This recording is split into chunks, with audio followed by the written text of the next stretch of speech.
And I now invite Arthur up to bring our sermon. You got a shot coming now? Yeah. Good morning. Good morning. Welcome to Welcome Break. That's how I start a Tuesday morning. I've been asked to talk about Welcome Break. Well, way back in December 2014, in Aubrey's time with us, he suggested a few of us go over to Frinton, where he previously preached, to see how they ran their Welcome Break. So a few of us went. We all thought it would be a good, so after a few meetings, discussions, took about 3 months, we started the Stoke Green Welcome Break. 14th of April 2015. As leaders, we meet probably every 3 months to plan what we're going to do each week. On a Tuesday, we start by getting Loaves and Fishes room ready. Staff arrive usually by 9 o'clock, and after a quick coffee, we always have a time of prayer. People start to arrive between 10 and 10:30, and then we start what we've planned for the day. Can be anything. I can tell you a sample of what we do.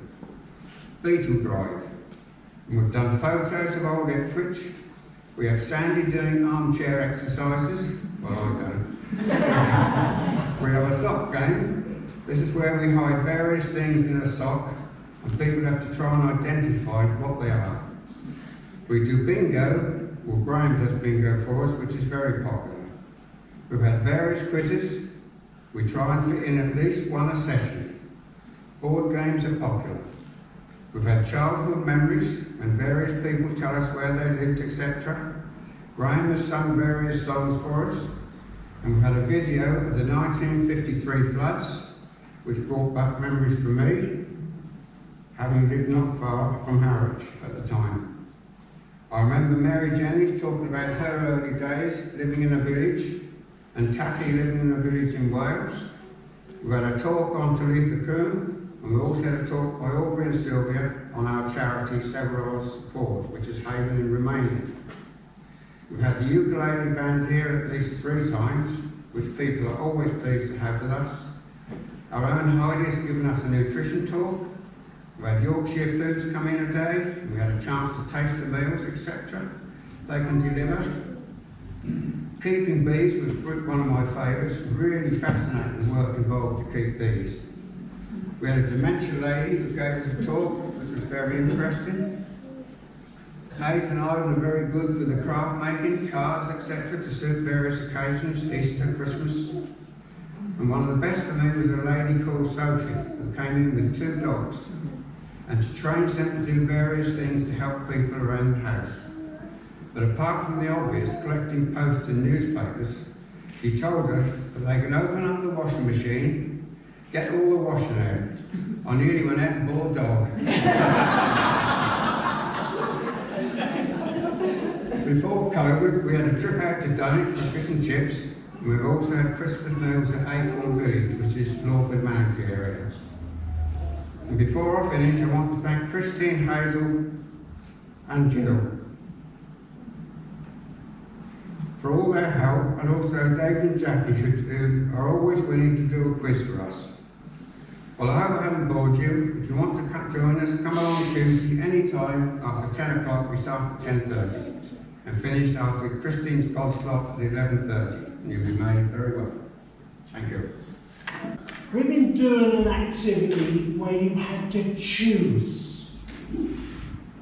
Choose someone who you thought was telling the truth.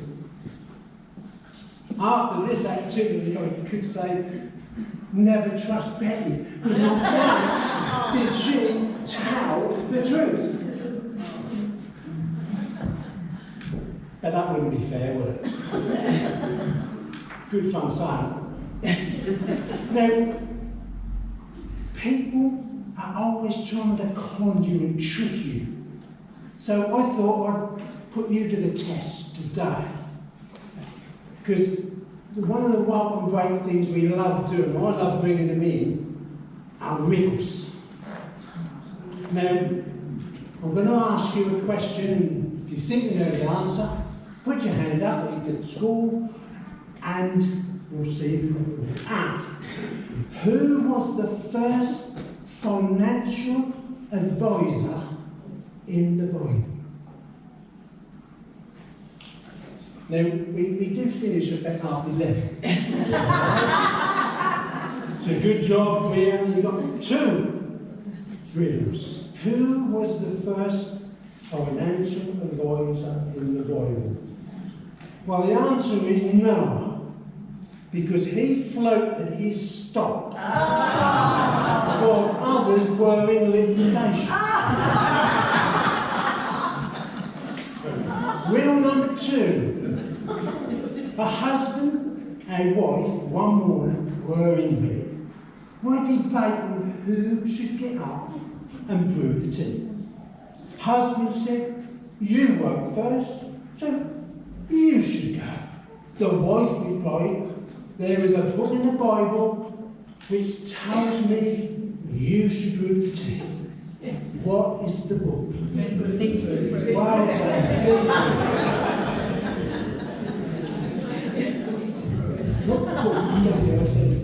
we are always hearing on the news about people trying to trick us out of our money, almost on an industrial scale. In the year 2022, 1.2 billion was stolen through internet fraud.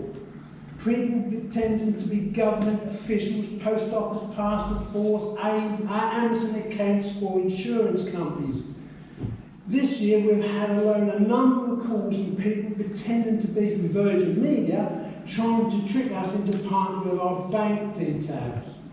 I find it very sad that people are doing this, but it's often the result of people making the wrong choices in their lives, hoping to make easy money at someone else's expense.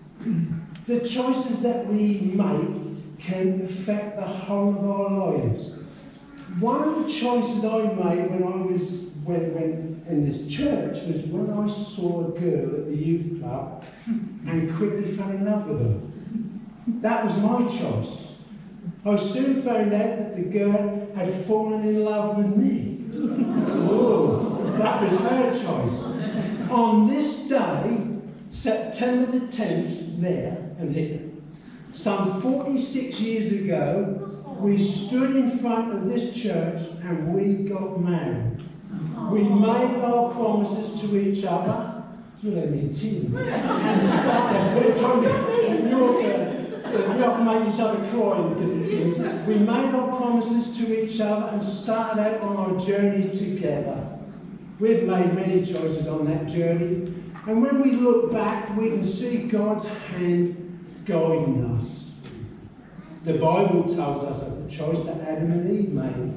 They lived in a lovely garden with everything they needed for a good life. When God made them, He gave them something very special. It was free will, or you could say the ability to make choices. Otherwise, we would be just like robots. They were given this order by God. You may eat the fruit of any tree in the garden, except, and here's the choice, the tree that gives knowledge to what is good and bad. God said, you must not eat of that tree. If you do, you will die.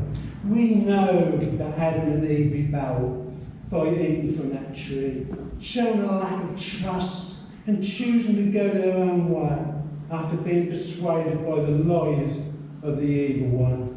Because of their actions, the results were quite alarming. As sin came into the world, both the future generations and the natural world. Everywhere we go, we see people who have chosen to go their own way and not God's way, and cause a lot of suffering.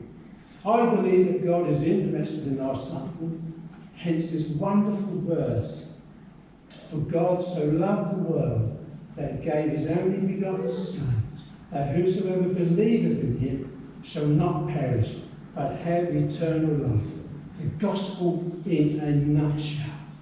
I believe that Jesus suffered the rejection of His friends and an agonising death on the cross to show us that God is involved in our suffering, even to the point of experiencing it for himself. Jesus' resurrection from death shows his personal triumph over sin and death. And this is a triumph he has promised to share with all those who trust and believe in him and make that choice to do so. To get back to God, we only have to start trusting God and learn to depend on him as soon as possible. We have to make a choice to follow Jesus and start trusting him. Some people think they take the time to make the choice. They make many excuses like, I'll do it later. I have often more important things to do first. But you don't know how much time you have left. That is a fact of life. When we were making choices in the activity at the beginning, it was just for fun. Did you find that you couldn't make up your mind? Had you moved on to the next word before you had decided? Were you almost persuaded that someone was telling the truth? With that, Jack is now going to read a verse from a well-known hymn for us to finish this part of the service. Almost persuaded? Come today. Almost persuaded? Turn not away. Jesus invites you here. Angels are lingering near. Prayers rise from hearts so dear. The wanderer, come. Oh, be persuaded. Christ never fails.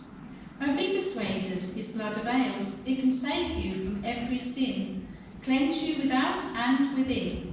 Will you not let him in? Open the door. Be persuaded.